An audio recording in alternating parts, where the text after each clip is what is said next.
जीवन का विविध रंगी धरातल और प्रकृति का सौंदर्य मेरी रचनाओं के प्रेरणा स्रोत हैं।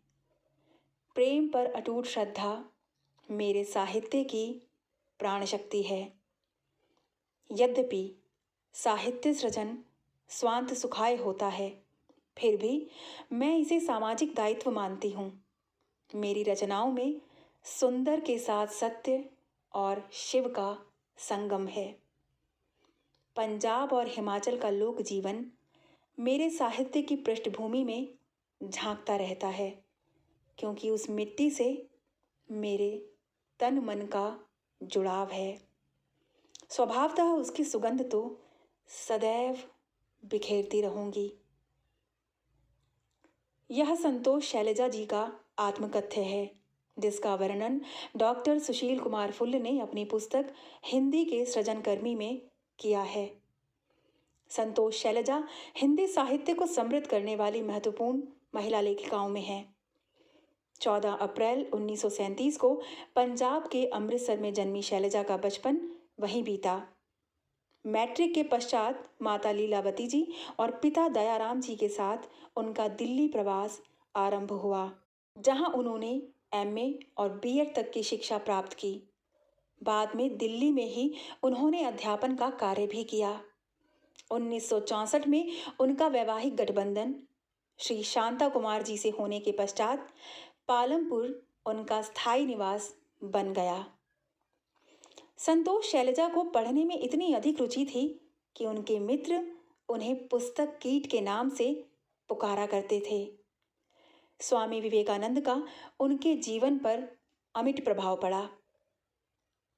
शैलजा जी का प्रथम कहानी संग्रह जौहर के अक्षर सन 1966 में प्रकाशित हुआ। इस संग्रह में ऐतिहासिक और पौराणिक कथाओं के माध्यम से नारी जीवन के उस पक्ष को उभारा गया है जहां वे सौंदर्य, साहस और त्याग की प्रतिमूर्ति बनकर आती हैं। संतोष शैलजा ने कथाकार, निबंधकार और कवियत्री के रूप में साहित्य के विविध रूपों को अपनी ऊर्जावान लेखनी से समृद्ध किया है। उन्होंने पहाड़ बेगाने नहीं होंगे और टहालिया शीर्षक से भी कहानी संग्रह लिखे। संतोष शैलजा के लेखन में आदर्शवाद, बलिदान, वीर गाथा और राष्ट्रीयता की भरपूर झलक दिखाई देती है। उन्होंने अंगारों में फूल नाम से उपन्यास लिखा, जो क्रांतिकारी दामोदर, बालकृष्ण और वासुदेव की वीर गाथा है।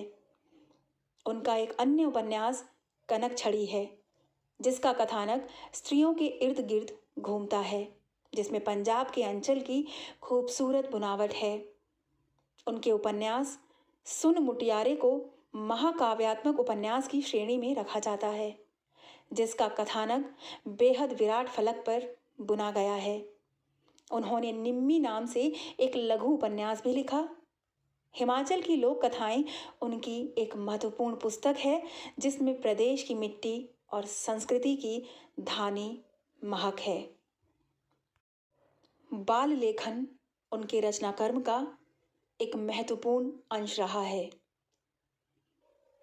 नारी तुम नहीं हो बस काया, सपनीले रंगों की माया, तुम जीवनदायी सलिल धारा, भंवर में चमकता हुआ किनारा। संतोष शैलजा द्वारा रचित ये ओजस्वी पंक्तियां पाठकों को आज भी स्पंदित करती हैं। गद्य लेखन के साथ पद्य पर भी उनका पूर्ण अधिकार था। उनकी कविताओं में जीवन का यथार्थ है, नॉस्टैल्जिया है और प्रकृति है।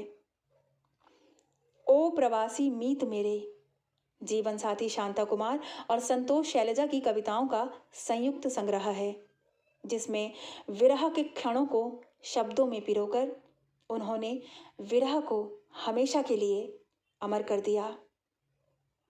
संतोष शैलजा की काव्यकृति धौलाधार में प्रकृति और नारी पर लिखी हुई बेहद खूबसूरत रचनाएं शामिल हैं।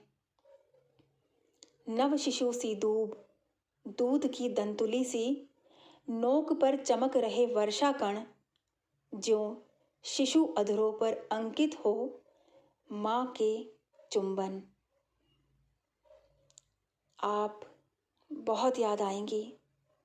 आपका लेखन सदैव हमें त्याग, बलिदान, शौर्य और आत्ममंथन की प्रेरणा देता रहेगा।